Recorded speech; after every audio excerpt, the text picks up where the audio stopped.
Hello and welcome back to the channel. I'm going to talk today about how I went about creating radiator grills for my NW2 all-nation switcher. But first, a little story. Some time ago I developed the grills for my F3, F7 engines and developed a lot of the materials and the correct mesh for trying to improve the detail on those from the original manufacturer. And one thing led to another. Then I went and had done work on producing fuel tanks for these all-nation engines, particularly for a dummy like this.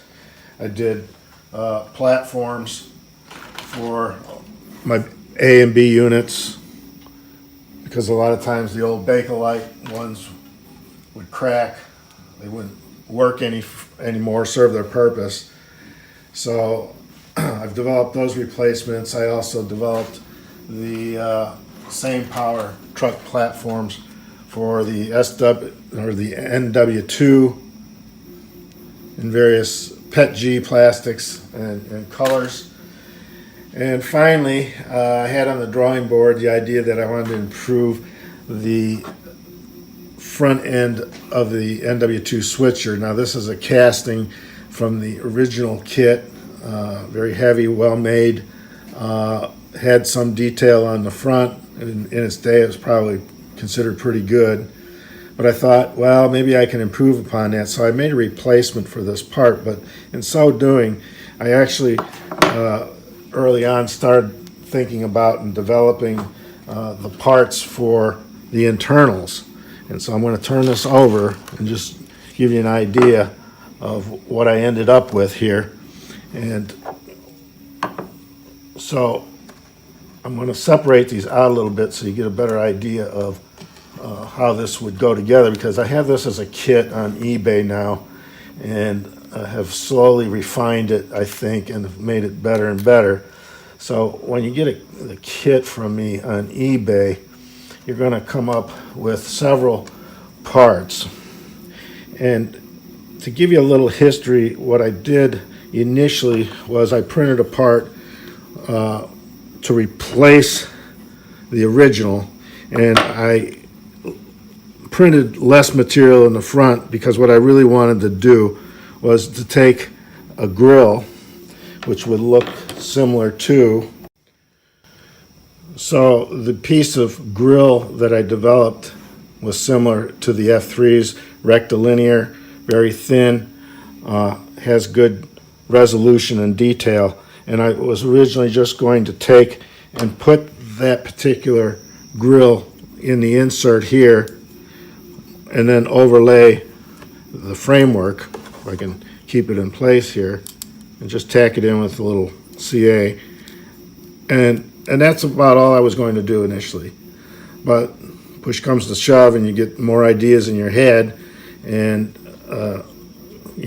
customers saying, well, can you do this or do that? And I said, well, why not? So then I went ahead and I developed a shutter piece to put in there, but then decided that the inset wasn't deep enough, and I have the shutters at 25-degree angles opening and 80 degrees currently. And what I ended up doing was creating a part which was totally open, and in the back there's an inset, because what I would typically do would be to take these layers of parts.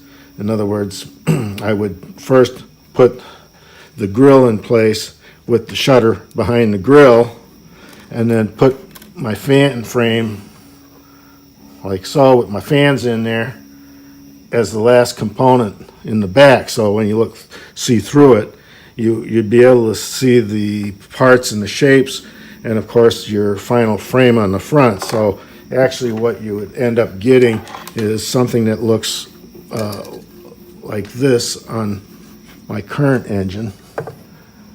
I don't know, I hope that this is showing up well on the video. Bring it up for a closer look, and I think it looks pretty darn good.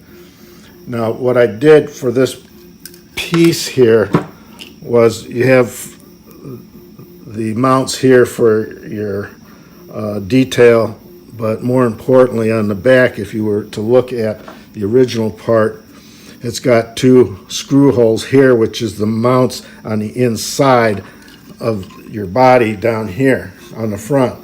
And those are two 440 screws.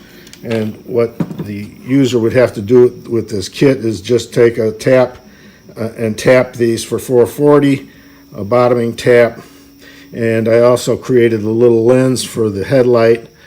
And one of the items that the kit builder would have to do with this is take a 7/32 drill and mount this piece so that it's flat on the drill press and slowly drill it out for this if they want to use this particular lens. And you do need to have it mounted and square so it doesn't, the bit doesn't walk off like it did here a little bit on me. And you'll get a nice clean cut with a sharp bit on these for this insert. So this worked out very well.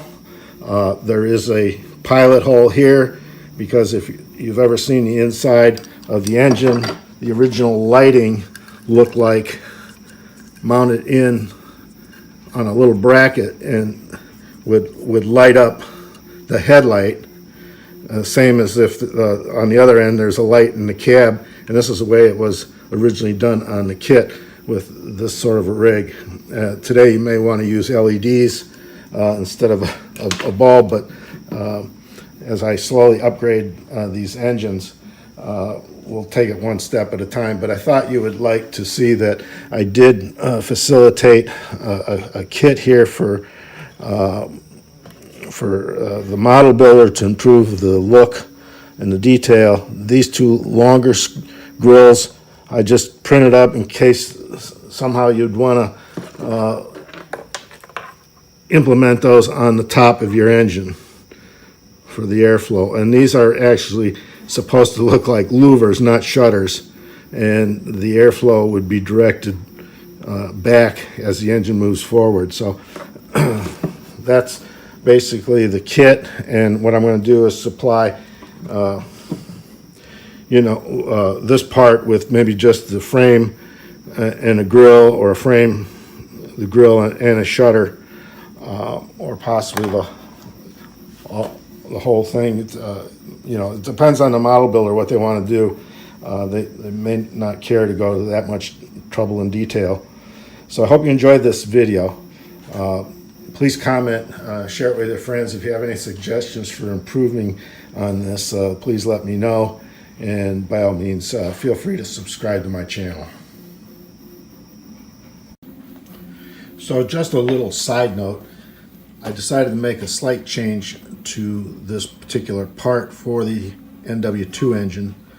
The original parts, I had the marker lights platforms printed on these, and it's so easy to knock those off simply because the structure of the plastic isn't really strong enough for that. So I decided maybe a better approach would be to cut the holes into the part so that they go all the way back. What I'm going to do in the kit is I'm going to add a piece of brass, and the purpose of that will be to actually eliminate the need for printing the brackets because they're just too weak. And by cutting the holes in here, we'll actually be able to slide the brass piece through the slot forward, and you can round the corners here and even drill a hole if you need to for mounting purposes. And so what I've done on my model is I've went over and I took the brass, made a bend in it. In this case I just did 2 bends, and I'll just cut it in half there, and then I'll determine what my length is on both of these and cement those right into the piece, and adjust, of course, the distance at which it should come out for your particular marker lights. If I print them, it may not be perfect for your type of marker light that you want to use. So I think this is a better approach. It's more solid. It's not going to break off. You can glue it back here or put a little CA in the slot, but it'll make for a good stable platform. So that's what I'll be shipping instead of the pre-printed marker light platforms. We're going to send the parts out with the slot already cut with a little piece of brass. So that's part of the kit.